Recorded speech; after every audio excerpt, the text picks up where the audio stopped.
Pokoknya carut marut lah itu. Maka disebut dengan mulkun aduk. Mulkun aduk. 30 tahun. Nanti kita hitung betul nggak 30 tahun ya?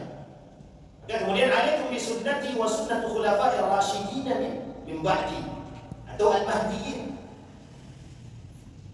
Hadis ini diriwayatkan oleh Tirmizi, Daud, Ibnu Majah, kemudian Imam Ahmad, kemudian banyak yang meriwayatkan ini banyak.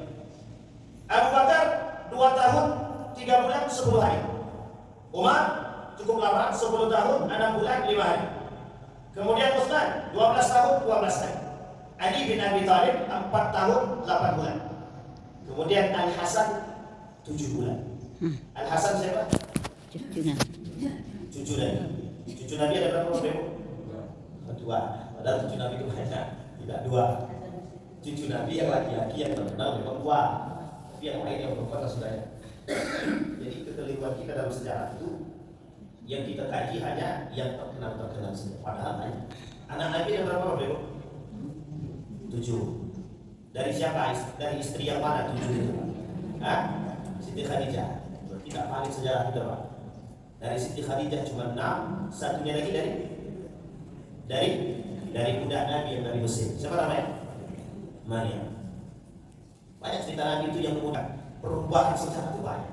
Jadi dulu itu sejarah-sejarah kita itu termasuk tarikh Ibnu Hisham itu yang mencoba menghantar dan merubah pola pikirnya itu ada namanya Monggo-Meriwat Orientalis. Itu dirubah itu. Ada yang dirubahnya. Tapi yang paling terkenal itu yang kajian itu. Kenapa kok kajiannya Orientalis paling terkenal? Karena mereka menghidupkan satu tradisi disebut dengan studi Islam. Sehingga orang-orang kita banyak yang belajar ke sana itu, banyak yang bawa itu. Sehingga kajian-kajian Tumas itu tidak terlalu kuat. Baik sejarah Ibnu Hisham dan lain sebagainya itu tidak terlalu kuat. Sehingga yang kuat adalah pandangan daripada termasuk cerita Karbala itu. Cerita Karbala itu masuk salah satunya. Jadi yang salah siapa itu tidak sebetulnya mutlak bagi mereka. Yang salah adalah Yazid bin Muawiyah. Tidak. Tapi justru mereka mengatakan salah dua-duanya atau harus dua-duanya. Nah, ini yang mesti dilakukan. Kehormatan itu dengan kekuasaan. Betul kata Imam Al-Ghazali itu gitu. Imam Al-Ghazali itu pernah berkata, orang kaya itu lebih bawah itu tergantung pada kekayaan. Kata Nabi kata Imam Al-Ghazali, dia memprediksi Imam Al-Ghazali, saking banyaknya manusia yang cinta terhadap dunia, kelak wibawa itu dengan harta. Kelak harapan itu. Itu Imam Al-Ghazali yang bilang dalam syairnya itu. Saya lupa syairnya. Tapi dia kata begitu demikian. Saya bilang, wah ini unik ini. Ternyata betul. Betul Pak. Non-muslim aja masuk masjid pakai peci. Banyak duitnya dicium tangannya. Ada yang cium kiai banget. Apa ya? Kondisi itu yang membuat. Kondisi itu yang kemudian terjadi pada masa ini.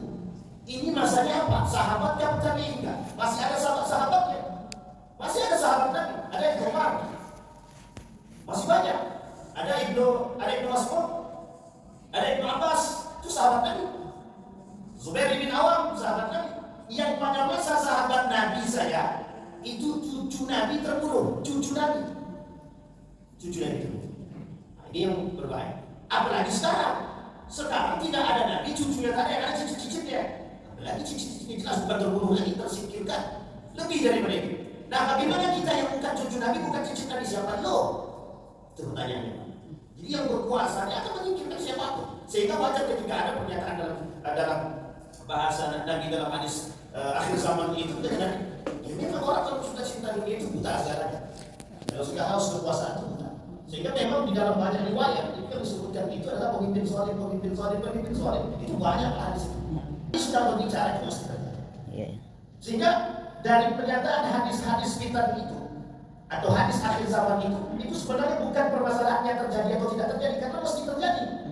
Tapi cara sikap kita dikasih tahu oleh Nabi ini bakal terjadi, kita yang punya sikap. Khilafah Ar-Rashidah 30 tahun 3 hari. 30 tahun 3 hari. 30 tahun. Abu Bakar 2 tahun 3 bulan 10 hari kemudian meninggal. Umar, nah di sini hadisnya Pak. Ada satu hadis tentang Umar itu, saya sedikitnya di situ. Ternyata Umar itu sudah memprediksi. Saya dapat cerita juga di situ. Jadi ketika Umar diajak duduk dengan oleh Nabi, diajak duduk itu Abu Bakar, Umar, Utsman di ujung sono, Ali juga nggak di situ. Yang duduk bareng Ali cuma dua, Umar sama Abu Bakar. Usman runtuh dalam hati. Kata Usman, kok aku tak diajak duduk? Di bahasa kita Pak, kok aku tak diajak duduk? Firasat Usman itu mengatakan kelak aku akan banyak mendapatkan fitnah.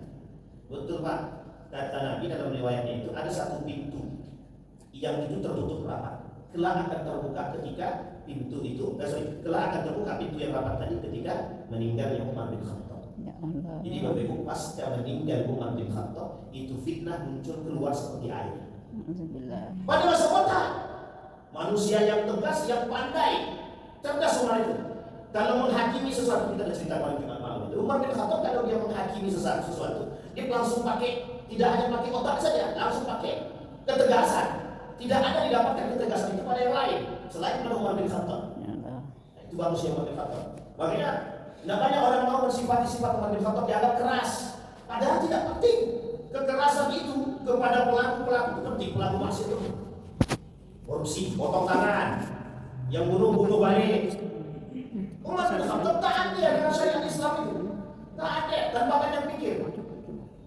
Kalau bunuh balik, kira-kira kalau ada pembunuh dibunuh balik, kira-kira mau bunuh lagi orang lain.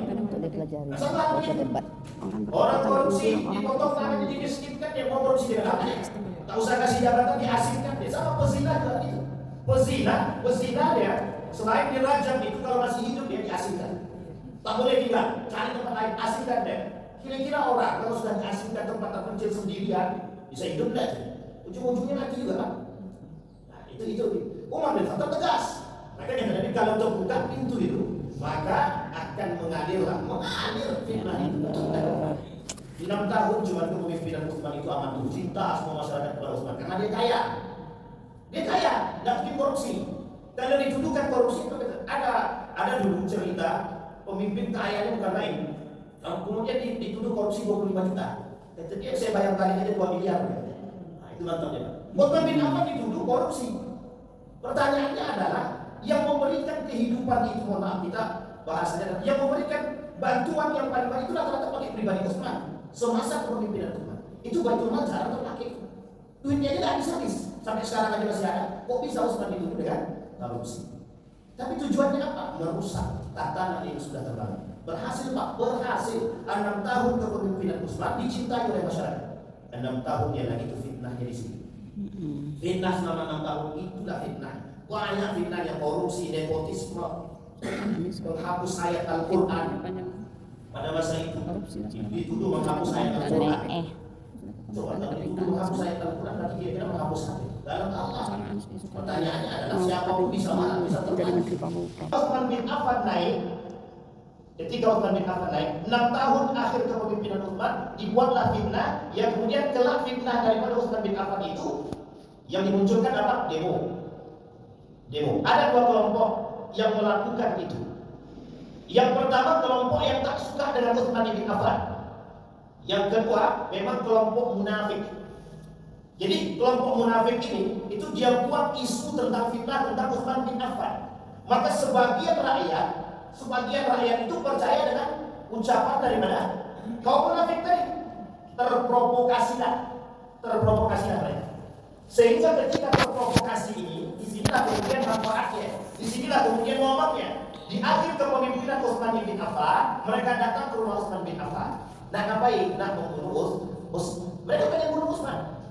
Apa kata mereka? Kami tidak suka dengan Utsman. Utsman itu nepotisme. Digantinya gubernur, ada gubernur Mesir digantinya, kemudian digantikan oleh keluarganya.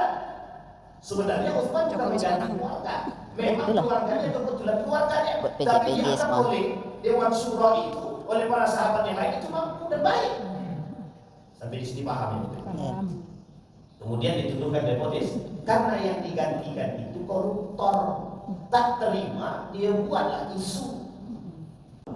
Coba bayangkan, ingin membangun Nabi dengan ingin menghancurkan Nabi dengan membangun masjid. Masjid digunakan sarana untuk menghancurkan masjid. Masjid sama-sama masjid. Masjid Kuba berdiri juga Masjid Iram. Masjid Iram untuk menghancurkan Masjid Kuba. Coba bayangkan. Apa artinya? Artinya adalah untuk menghancurkan Islam perlu masuk Islam. Untuk menghancurkan Islam perlu orang Islam. Sampai di sini Karena orang Islam yang akan menghancurkan Islam itu dengan mudah. Karena resolusi jihad itu Pak. Ketika Hasyim Asy'ari, Kiai Haji Hasyim Asy'ari bilang resolusi fatwa jihad itu tidak ada satu pun yang tidak ikut jihad. Semua turut jihad, termasuk para kiai-kiai ikut jihad. Coba bayangkan umat Islam ketika diperintahkan jihad, itu kalau hidup Nabi mungkin tidak ada yang tidak ikut. Sekelas daripada Kiai Haji Hasyim Asy'ari mengatakan jihad. Kemudian kalau Nabi yang bilang otomatis. Sampai di sini, ketika seorang Kiai Haji Hasyim Asy'ari memberikan fatwa tentang jihad, semua orang mengatakan jihad. Orang takut Pak dengan Islam itu. Makanya kenapa Ratu Elizabeth itu tidak mau?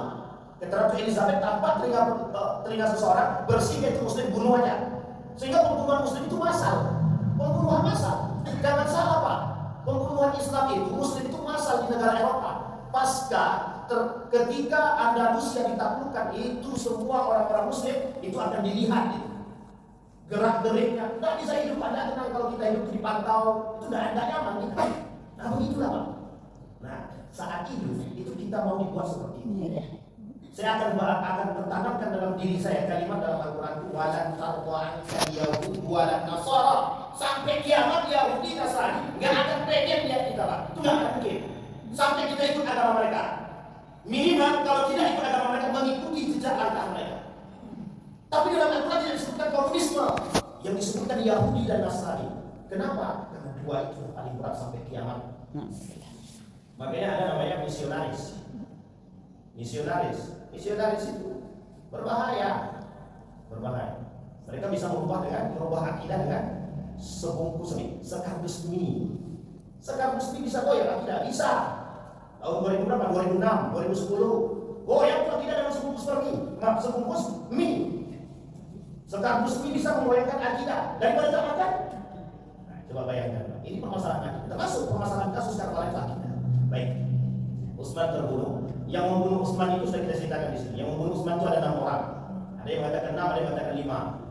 Dengan berbagai macam cara pembunuhannya, ada yang ditusuk berkali-kali, ada yang mengatakan 9 kali tusukan, ada yang mengatakan 7 kali tusukan. Yang paling banyak dimati adalah 9 kali tusukan. 6 pertama, kemudian orang itu dibunuh, kemudian muncul lagi orang lain, 3 menusuk. Dengan membahasakan, aku serahkan jasad Utsman kepada ya Allah. Coba, membunuh Utsman dengan menyebut nama Allah. Sama nanti Pak, pembunuhan Al-Husain itu bismillah, takbir, Allahu Akbar. Mati Pak.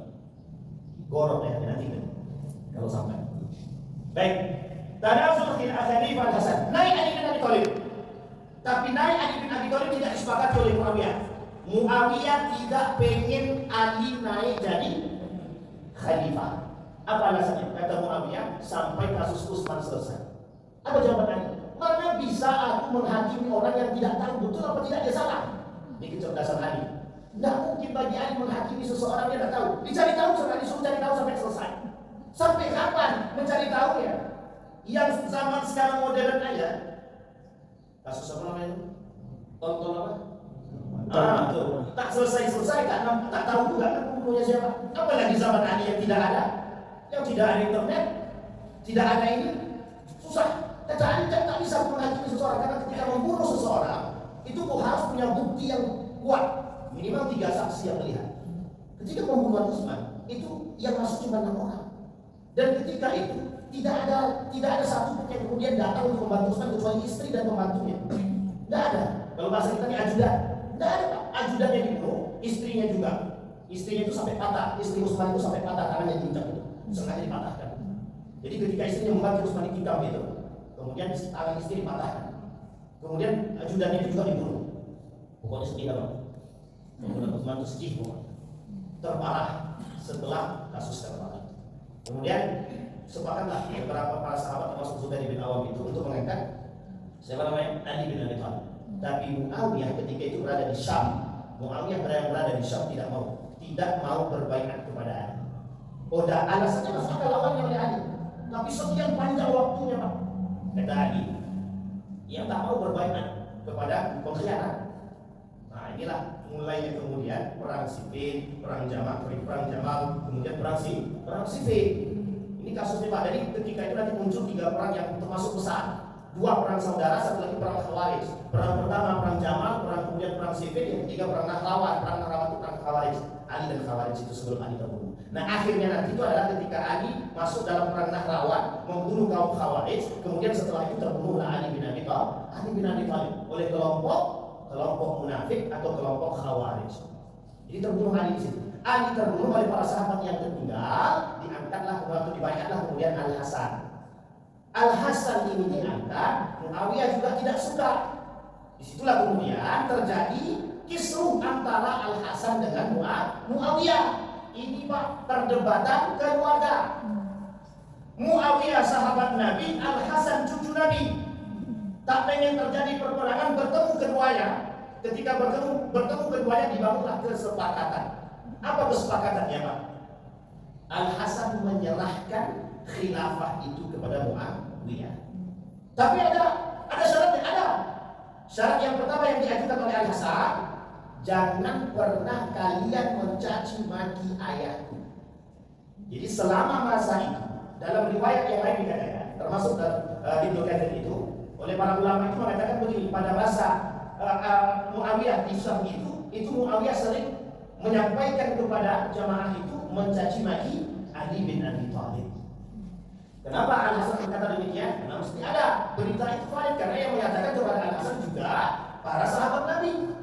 Apa kata sahabat Nabi itu kepada Al-Hasan? Untuk jangan sampai Muawiyah mencaci maki Ali bin Abi Thalib. Apa kemudian ditolak oleh Muawiyah? Muawiyah tidak mau. Tidak bisa.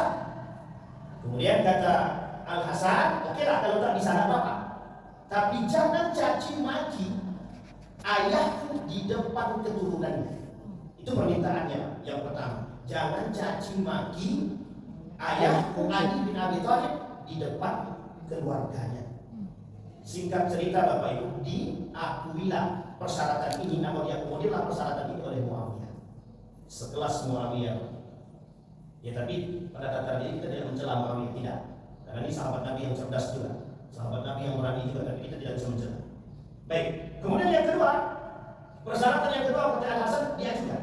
Kalau Muawiyah mati duluan, Al-Hasan masih hidup, maka khilafah diserahkan kepada Al-Hasan.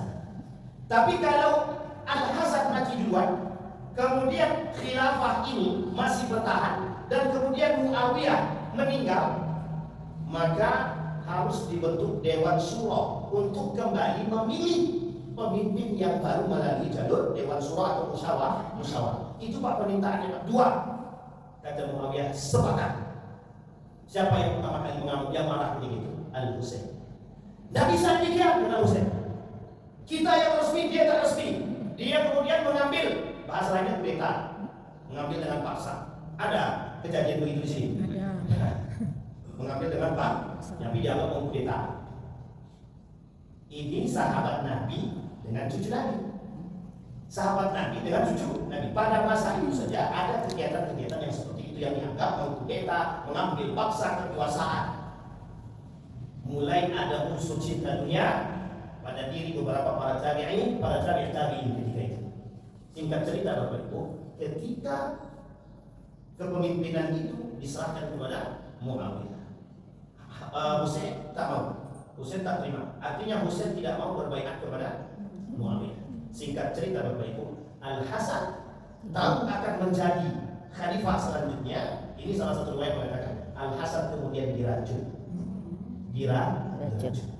Nah, ketika Al-Hasan diracun, kemudian Al-Hasan meninggal dunia. Jadi berat hidupnya Pak, demi cinta dunia bisa membunuh orang dengan berbagai macam cara. Diracun lah, dijebak lah, dilakukan kecurangan lah, diotak-atik lah, dan lain sebagainya, Baik. Kemudian Muawiyah menjadi khalifah, Al-Husain menolak kekhalifahan Muawiyah. Apa alasan Al-Husain menolak kekhalifahan Muawiyah? Satu, keabsahan kekhalifahan Al-Hasan itu jelas. Maka Al-Hasan dibaiat oleh beberapa para sahabat Nabi dan kaum muslimin yang ketika itu ada yang di Madinah. Ini sebelum ke Kufah, sebelum nanti pindah ke Kufah. Kemudian imam pemberontak. Jadi siapa namanya? Muawiyah itu dianggap sebagai imam pemberontak. Jadi dalam perang Jamal, dalam perang Siffin itu Bapak Ibu, itu Muawiyah sudah mulai kalah. Yang mati yang meninggal pada kelompoknya Muawiyah itu 45.000, sementara dari kalangan Ali itu perang Siffin itu perang antara Ali dan Muawiyah. 45.000 yang meninggal dari golongan dari kelompoknya Muawiyah, 25.000 dari kelompoknya Ali bin Abi Thalib. Secara statistik itu yang menang siapa? Yang menang siapa? Ali bin Abi Thalib. Itulah kemudian muncul tombak yang kemudian di atas tombak itu diikat dengan Al-Quran yang disebut dengan tahkim perdamaian. Karena tahu bakal kalah, diangkat Al-Quran itu diikat oleh prajurit itu atas perintah Muawiyah untuk mengatakan perdamaian. Kemudian diutuslah beberapa para sahabat, satu orang sahabat dari Ali, satu orang sahabat dari Muawiyah, kemudian sama-sama sahabat untuk bernegosiasi. Disitulah negonya yang tidak putus, Pak. Tidak putus nego itu. Cuma kemudian ada kecolongan dari pihak Ali mengatakan sepakat terhadap tahkim itu. Nah, itulah pokoknya ceritanya, Pak. Kemudian Ali pada beberapa setelah Ali memerangi kaum Khawarij, itu Ali berkeinginan untuk memerangi kemudian Muawiyah, cuma Ali sudah terbunuh dan terlebih dahulu tidak jadi berperang dengan Muawiyah. Itu dianggap oleh imam pemberontak. Karena pada masa perang Jamal juga begitu, Muawiyah juga, tapi ada Siti Aisyah di situ. Ada Siti Aisyah. Siti Aisyah tidak di sebelah Ali. Siti Aisyah di sebelah Muawiyah. Tapi jangan pikir mana-mana, apakah Siti Aisyah sepakat dengan yang dilakukan Muawiyah? Tidak. Artinya, ketika itu Siti Aisyah berada daripada golongan Muawiyah. Ali yang termasuk dalam konteks ini, Ali termasuk sendiri. Meskipun ada beberapa sahabat Nabi, tapi juga tidak ikut andil turun dalam perang Jamal dan Siffin. Baik. Yang ketiga, pembudidayaan caci maki terhadap Ali bin Abi Thalib.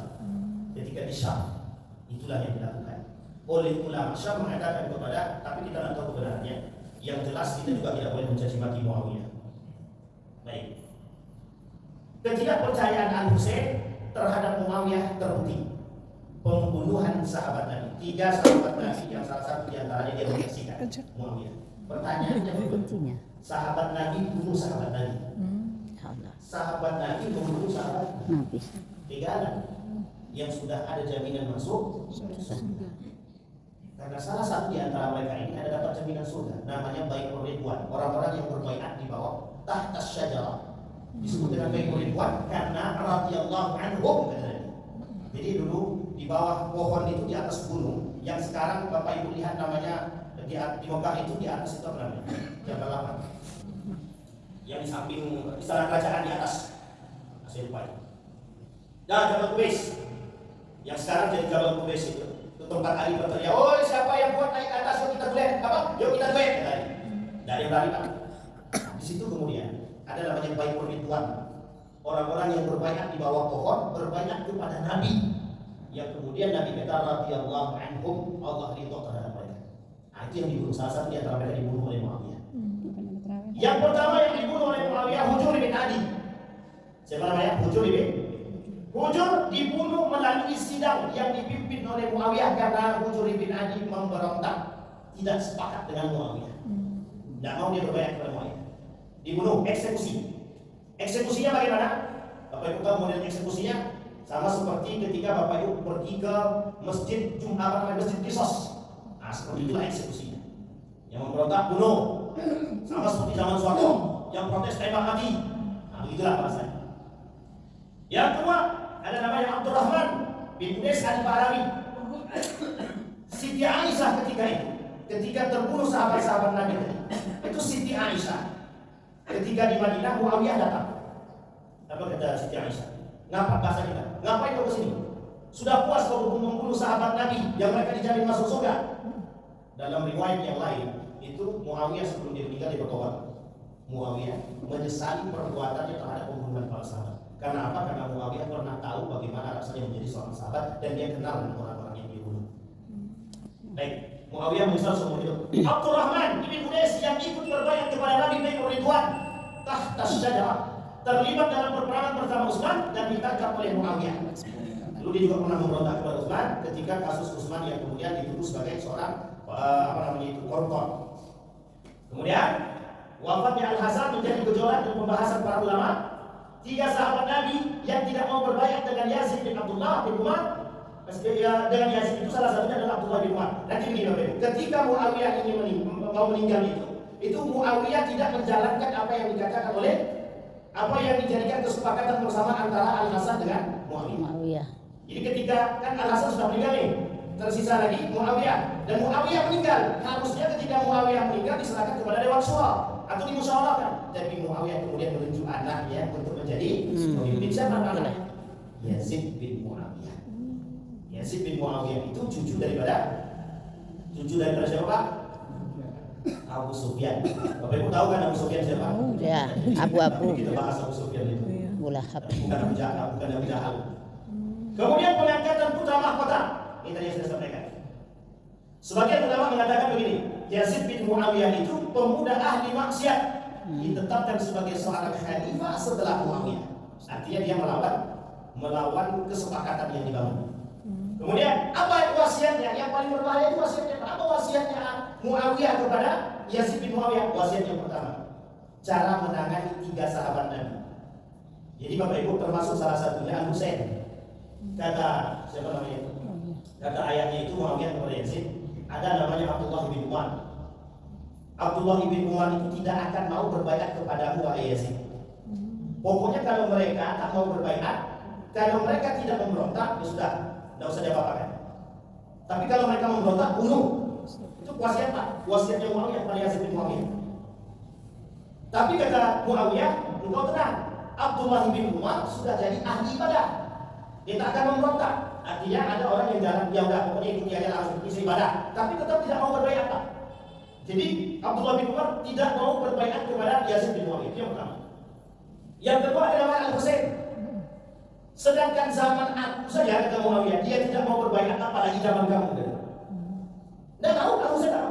Tapi selama kepemimpinan Muawiyah, Al-Husain tidak pernah angkat pedang. Selama kepemimpinan Muawiyah, Al-Husain tidak pernah angkat pedang untuk memberontak. Karena Al-Husain pernah disampaikan oleh abangnya Al-Hasan untuk tidak memberontak. Itu menjaga Pak.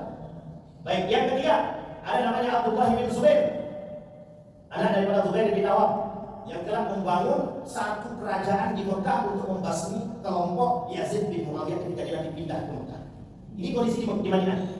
Yazid bin Muawiyah di Syam, kemudian Al-Husain di Madinah. Sahabat Nabi, beberapa sahabat Nabi di Madinah. Nanti beberapa sahabat Nabi yang terancam ini mereka pindah hijrah dari Madinah ke Mekah, termasuk salah satunya Al-Husain. Kenapa alasan Al-Husain pindah ke Mekah? Karena banyaknya makar yang dilakukan oleh kelompok Yazid bin Muawiyah karena memaksa Al-Husain untuk berbaiat kepada Yazid bin Muawiyah. Apa kata Nabi? Apa kata Muawiyah kepada anaknya? Kalau 2 sahabat lagi selain daripada Al-Husain, kalau mereka tak mau berbaiat kepada engkau, kalau mereka memberontak, bunuh. Tapi kalau Al-Husain tidak mau dia berbaiat, kalau dia memberontak, asingkan dia. Itu perintahnya Pak. Itu perintah dari ayahnya Muawiyah. Kalau Bapak Ibu melihat penyampaian daripada Habib Rizik, itu jauh lebih mendalam Pak. Karena saya ketika melihat itu, berkali-kali saya bilang itu tidak ada. Bawaannya pengen, ya itulah bedanya Pak. Bawaannya pengen jihad, tapi tidak lagi berjihadkan. Sekarang ini jihad hawa nafsu saja Pak. Alasan Muawiyah mengangkat Yazid, menilai Yazid layak jadi khalifah, kemudian menyatukan umat Islam, Yazid adalah putranya. Alasan terakhir itu yang paling penting Pak. Sekarang kita lihat kondisi. Sama tak sama? Ya. Ibu-ibu jangan sama betul. Panas Pak Ustaz. Untuk agar keturunan itu bisa menjadi Pemimpin. Dan itu sudah dicontohkan oleh Muawiyah. Tidak para sahabat Nabi, mayoritas sahabat Nabi yang hidup pada masa ini menolak Yazid Muawiyah menjadi khalifah, kecuali yang terpaksa berbaiat. Karena rata-rata sahabat Nabi yang berbaiat itu terpaksa. Tapi sebagian dari kaum tabi'in banyak yang tidak mau ketika berada di kalangan Al-Husain, itu mereka tak mau berbaiat kepada Yazid. Tapi kemudian yang di Syam rata-rata semuanya berbaiat karena apa? Karena ada bapaknya Muawiyah. Memandang Muawiyah. Itu bukan karena pribadi Yazid, bukan. Jadi karena sistemnya. Ini bahasanya mulai nampak nepotisme. Ini awal nepotisme itu di sini. Awal nepotisme itu di sini. Makanya kenapa Umar bin Khattab itu ketika anaknya itu ingin dijadikan pemimpin, aku tak mau anakku nanti mengikut jejakku. Berat, tak mau. Pokoknya jangan pernah ikut campur anaknya apa itu. Ketika anaknya ternak apa namanya? Ternak kambing itu apa itu? Pilih-pilih. Gemuk badannya, kata Umar punya siapa? Punya Ibnu Umar, jadi anaknya dia. Itu Umar. Ambil itu sembelih, jual, kemudian ambil duit itu bagi kepada fakir miskin. Tapi kan ini apa sih pencarian sendiri? Ya, tapi kan karena orang-orang sedang dengan kamu, karena engkau anakku gitu ya. Itu sifatnya Umar. Jadi jangankan merasakan hidup enak, itu kambing yang dibesarkan sendiri harus kasih ke orang lain. Tapi kata anaknya, laksanakan. Anaknya itu Umar itulah.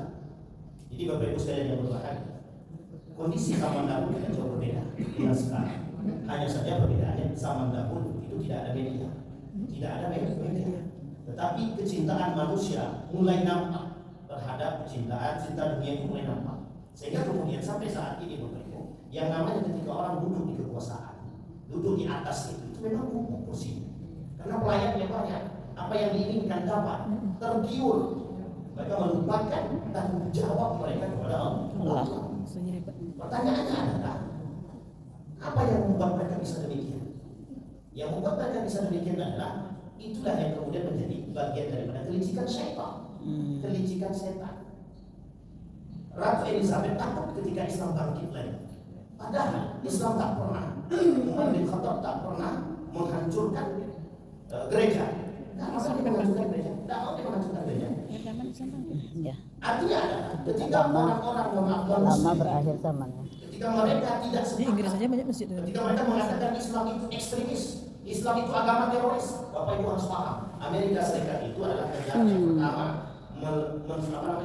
mengatakan kepada Indonesia ini yang disebut dengan para kiai itu teroris. Jadi kalimat teroris itu disematkan oleh Amerika pertama kali kepada, mohon maaf, Soeharto. Jadi kalimat terorisme itu pertama sekali mereka sematkan kepada negara Republik Indonesia ini itu pada masa kepemimpinan Soeharto untuk mengatakan kepada para kiai-kiai itu teroris. Dan itu bukan tanpa sebab. Kalau kita kaji sebab itu sedih Pak. Makanya ketika itu masa Soeharto bunuh untuk cari kiai-kiai tembak mati yang tak mau bunuh. Santri-santri bunuh dianggap teroris. Sekarang sudah kerjasama ketika itu. Soeharto sudah kerjasama dengan Amerika. Baik, cinta ayah kepada anaknya. Al-Husain menolak kekhalifahan Yazid. Apa alasan terakhir? Apa alasan Al-Husain menolak Yazid? Khilafah bukan warisan yang harus diwariskan kepada anak. Ali tak pernah mewasiatkan kepemimpinannya kepada Al-Hasan Ahmad. Karena orang yang minta. Ali tak pernah mengatakan habis ini. Sejarah itu memang dipelajari orang tua yang akan yang kasihannya orang tua nggak tahu dengan sejarah itu. Mengatakan begini, ini sudah ada kekosongan. Kalau tidak ada yang mengambil, kalau tidak ada yang Ada kajian sana, kami sana tadi Bu. semakin kacau. Kajian, nggak punya malu ya sih. Kemudian Yazid tidak berhak. Kenapa tak berhak? Karena ada kesepakatan dikembalikan kepada musyawarah. Bukan hanya itu, alasan ulama, sahabat Nabi yang Sama Cina, Cina masuk Abdullah bin Zubair, masuk itu Umar, ada yang Mas'ud, ada kemudian Ibnu Abbas, ada sebagainya.